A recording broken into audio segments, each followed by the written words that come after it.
Hi, my name's Avery Luckenbill, and today I'm going to be talking about my visit to the Indiana Buddhist Center.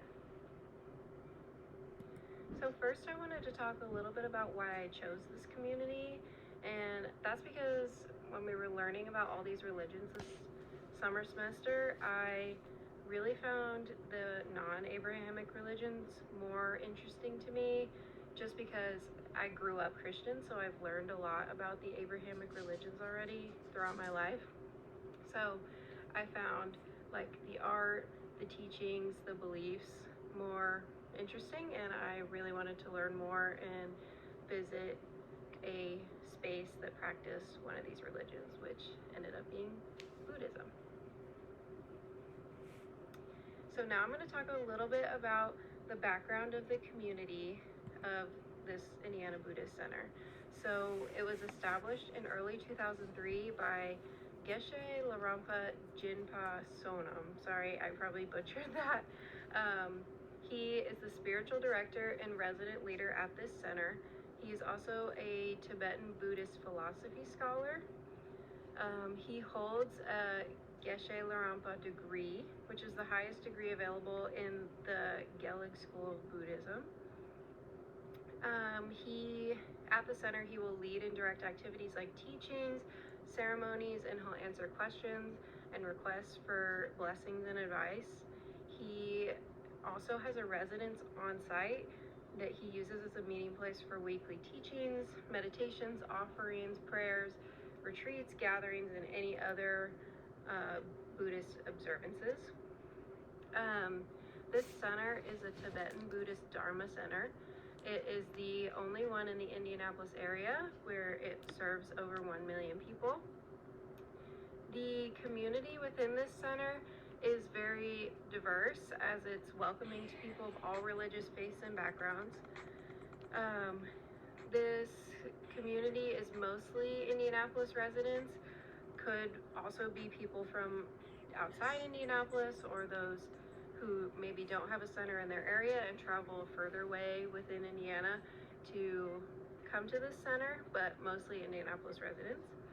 And it is a mix of immigrants and US born based on if someone was like raised Buddhist outside of the country, moved here, and then this is like the only center in their area, obviously they're going to come here. And this is also a larger community, and it is growing. I found that they hope to construct a permanent teaching hall on the property that will accommodate for larger audiences, because as I was told, they right now either have to hold like smaller gatherings or have to contract out to a different place to hold like a larger sermon. So they are hoping to get a permanent teaching hall on the property to expand. And then finally, children are permitted and even encouraged. I found that the Geshe likes to speak to children, like really likes to be introduced to children. And he's like the main leader and teacher in this community. So children are definitely permitted. Typical meetings for this community look like every Monday, Wednesday, Saturday, and Sunday. And there are some special events that can happen on other days of the week, but these are like their 4 typical days that they will meet every week unless something gets canceled.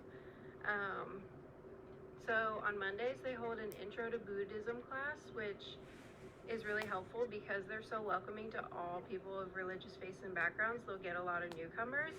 And so this is kind of a class that happens every week, instructing newcomers on Buddhist science, philosophy, practice, just like the basics, so that they don't like jump right into some serious message that they're giving on another day. On Wednesdays, they have chanting and prayers, which can be online or in person, and this is more of an interactive class. As you can tell by the name, they're going to do some chanting, some prayers, some meditation, and depending on who's there that day, a different geshe might be the leader. And then on Saturdays, they have a Mind in Tibetan Buddhism lecture, which can vary topics based on what week it is, but the lectures are typically like your standard in-class like lecture that you would get at school, where they are just giving a message, and then there's kind of a little Q&A at the end that's more interactive. But that happens on Saturdays, and then there's one similar that happens on Sundays called Kindness, Clarity, and Insight. And again, the topic varies based on the week, but it stays consistent in its broad topic. Next, I wanted to talk a little bit about the vision. This is posted on their website, but I just wanted to touch on it really quickly. So the vision of the center is to continue to expand the teaching and understanding of Tibetan Buddhism and the teachings of His Holiness by doing 6 different things. So first, they strive to promote interfaith harmony, cooperation, and understanding among different religions. Second, they provide teachings to interested people on the benefits of generating loving kindness and compassion in our society, regardless of apparent differences. I think this one's especially interesting because of their whole philosophy that any person of any faith or background can come. Third, they encourage their Dharma community to attain and promote inner peace according to Buddhist philosophy. Fourth, they provide classes that teach compassion, loving kindness, and introduce the Buddha's teachings. 5, they continue to provide Buddhist teachings to Buddhist practitioners of all levels, from introductory Buddhist philosophy to more extensive teachings on Buddhist texts. That kind of encompasses the different days of the week, where Mondays is the more introductory classes, and then Saturday and Sunday will be the more in-depth deciphering of ancient texts. And then 6, they strive to continue to serve as a source of accurate information to anyone interested in learning more about Buddhism.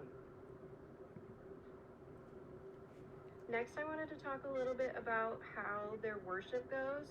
So while I was there, I wasn't able to watch a service, but they have a whole YouTube channel that has recordings of all their lectures. So I just watched a couple of those, like little sections of a couple of those. So first I wanted to mention that some rituals there include prayer, meditations, ancient textual readings, and chantings, and these occur either throughout or consistently at the end of these kind of lectures. Some features of the worship space that I picked up on, as you can see in this screenshot that I took from the video that I watched. They're very colorful, intricate details, and it's very full. Like, there's not a lot of like open space, especially in the background on the shelves and on the counters. The leaders are also sitting on the ground level. So I thought that was really interesting, because in most Christian churches I've been to, the like leaders or the pastors are like up on a stage and they're like talking, presenting to you. But in this religion, I found it like comforting and very interesting that they're down on the floor, like at your level, talking to you. And then a couple unique things about the gatherings are that shoes and coats are removed before going in. There are cushions or chairs provided. Many will sit on cushions on the floor, similarly to what's happening in the picture. And you can bring your own cushion. And then the dress is casual, but obviously more modest, as any religion kind of maintains the same standard of more modest dressing if it's going to be casual, or some may wear Tibetan robes as seen in this picture as well. During the service, they will speak in both English and Tibetan. Some are solely English, but a lot of the time, if the main teacher is speaking, he'll speak in Tibetan, and then there will be a translator that will translate to English. And then when it comes to interaction with the teachers, during lecture-oriented teachings, there is a Q&A at the end, as I mentioned before. But then during discussion-oriented teaching, there's a lot more interaction. So during those Wednesday services where it's chanting and prayer, there's going to be a lot more interaction. And then some other interesting observances I found were that they're supposed to stand and bow when the Geshe La enters the room. You are not supposed to place your teaching materials on the floor or step on or over them, just out of respect for the materials. You are not supposed to sit with your feet outstretched towards the altar, so always crossed legs. And you are not supposed to touch any objects on the altar, but they do encourage you to like walk around and view them because it is part of the symbolism and the art of the religion. And then I just wanted to touch on really quick that the Dalai Lama did visit the Indiana Buddhist Center, which I found kind of cool. In 2016, His Holiness visited the center, gave a teaching as seen in the left picture there, and a written blessing as seen on the right. So the blessing just kind of says that they are doing a good job at helping people interested in learning about Buddhism learn about it, and that he supports the center and wishes it success, which is really cool. So in this next section, I'm going to talk a little bit about my personal reflections after visiting this community. So some expectations and initial impressions. Prior to my visit, I did look up like what to expect when visiting for the first time online, because they have a section of their website that's really helpful that just says like first time visitors, and it talks about etiquette, it talks about what to do when you get there, and kind of walks you through that kind of stuff. So from reading this, I kind of expected a very quiet, like serene environment, also from what I've learned about this religion. I expected very like respectful and kind people, and I knew the etiquette, as I said before, when I was entering, but since I didn't go to an in-person service, it was kind of different once I actually got there. But I expected to have to perform these different things like taking my shoes off, walking silently, don't touch anything, just respect the space and all of that. And then a couple initial impressions I had from my visit. I found everyone to be very accepting and like willing to teach, which I think was really cool, because I know sometimes if you aren't stating that you are part of that religion, some like religious spaces won't be very helpful. Everyone seemed to be really respectful of the space and the rules, which I also thought was cool. It was a very quiet and self-reflection inducing environment, as I expected, and that was kind of really peaceful. And then although there was no service, I still saw people like meditating, practicing mindfulness, and the only people really talking were me to a couple of the people that I saw. And then all of the decor, as you could see in the past photos, was very intricate. It felt very homey. It didn't feel like a sterile, like only here to get in and get out environment. Now I'm going to talk about some things that felt familiar versus unfamiliar. So some familiar feeling things, as I stated before, the environment just felt really homey because of all the decor and the art, and it was really like interesting to just like walk around and see all this stuff. The respect for the teachers and the leaders felt very familiar, as this like will happen a lot in Christianity too. You just feel a lot of respect for who's speaking.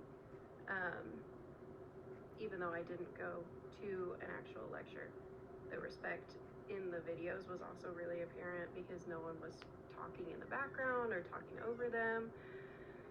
And then the lecture-oriented teachings were also familiar, as this is kind of the same format that Christianity follows. The more lecture-oriented, where you're just being talked to, and then you can talk to somebody after or near the end, and you'll pray and do all that kind of stuff at the end. And then the respect and helpfulness of other people was familiar. In the Christian church especially, I've just seen there's like a lot of very giving people, very helpful people, very willing to learn about you, very willing to help you get to your best place, at least in my experience with my church. And then it was just a generally very happy and serene environment, which just felt really comforting. Some things that felt unfamiliar was the amount of quietness. So I did expect it to be quiet, but really the only people talking were like me and anyone I was speaking to. And I think that's just because they emphasize mindfulness and meditation so much that talking gets in the way of that. You can't really spend time with yourself if you're speaking outwardly.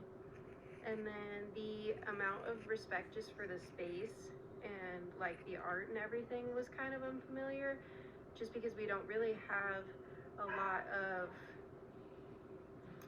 like symbolism or anything like to respect in like the bigger churches that happen today. So like I grew up going to Northview, and there's not really much to like respect within the space.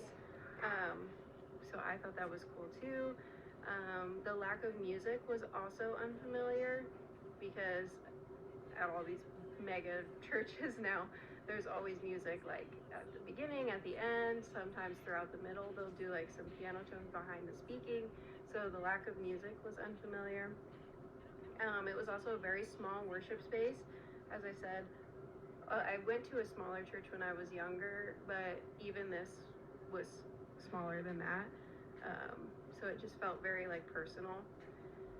And then the Tibetan and English translations were obviously unfamiliar. I haven't experienced there having to be translations before in my personal life, besides there being like sign language translations. So that was unfamiliar, but very interesting. And then finally, I'm going to talk a little bit about what I learned. So about Buddhism specifically, I learned about the importance of mindfulness and meditation. As I've talked about all through this, it was very quiet, very serene. Everyone was really focused on like self-reflection, mindfulness, and they also talked to me a lot about how this was important. I learned about the significance of art and symbolism in Buddhism. I did not expect there to be as much art and homey feeling representation as there was. And when asked about it, they talked about like the respect for it that people have, and the significance of the Buddha, the representation, and all that. I also learned about the significance of prayer in this. Obviously, I knew that was important because prayer is kind of always important in a way in different religions, but that was one thing that they talked a lot about. I learned about the different types of spiritual leaders. So they have more Geshe here, obviously. And then I learned about the general etiquette within a spiritual space at a Buddhist center. So like, as I've stated many times, like taking off your shoes, sitting quietly, not pointing your feet towards the front. Like I didn't know some of those intricacies before. So that was something I learned.